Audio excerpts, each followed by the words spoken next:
কোন একজন নারী সে হয়তো পর্দা মেনটেন করে না, একটু হিপ হপ স্টাইলে চলাফেরা করে, তো সে ভাবলো যে না, আমি তো অনেক ভুল করে ফেলছি, আমি সংশোধন হব, আমি প্র্যাকটিসিং হতে চাই। তো এখন যখন সে আপনার কাছে আসছে নাসিহাত নেওয়ার জন্য, আপনি যদি বলেন যে তোমার এইড করতে হবে, বোরকা ঝুলাইতে হবে, হাত মোজা পা মোজা, পারবে?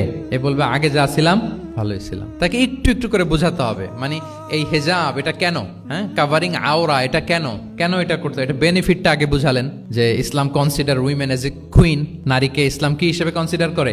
রানী হিসেবে। তো রানীর তো একটা ড্রেস কোড থাকবে, স্পেশাল পোশাক থাকবে, এগুলো বুঝাবেন। সে যাতে একটু নিজেকে গুছিয়ে চলে, শুরুর দিকে আপনি এই বার্তা দিতে পারেন যে একটু গুছিয়ে চলতে হবে। এরপর একটু শালীন পোশাকে যেন সে অভ্যস্ত হয়, এটা বললেন। সে যখন শালীন পোশাকে অভ্যস্ত, তারপরে হেজাবের ফজিলত বললেন, সে যেন হেজাব পরে। যখন সে হেজাব পরে, এরপরে তাকে নেকাবের কথা বললেন। এইভাবে আস্তে আস্তে তাকে বোঝাতে হবে। কিন্তু একবারে যদি সব চাপিয়ে দেন, বলেন তো আওয়াজ করে, সে কি ওটা রিসিভ করতে পারবে?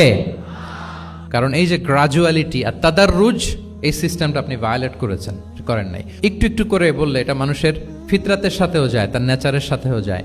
আমরা মদ হারাম হওয়ার কথা জানি। কয়টা স্টেপে হারাম হয়েছিল মদ? একবারে যদি বলা হতো বন্ধ করার সহজ হতো সাহাবাদের জন্য? হতো না। অনেকে আছে দেখবেন যে চেইন স্মোকার। তো যে চেইন স্মোকার, আপনি যদি বলেন যে এটা হারাম, আজকেই তোমার বাদ দিতে হবে, হারাম, এটা খাইতে পারবে না, পারবে?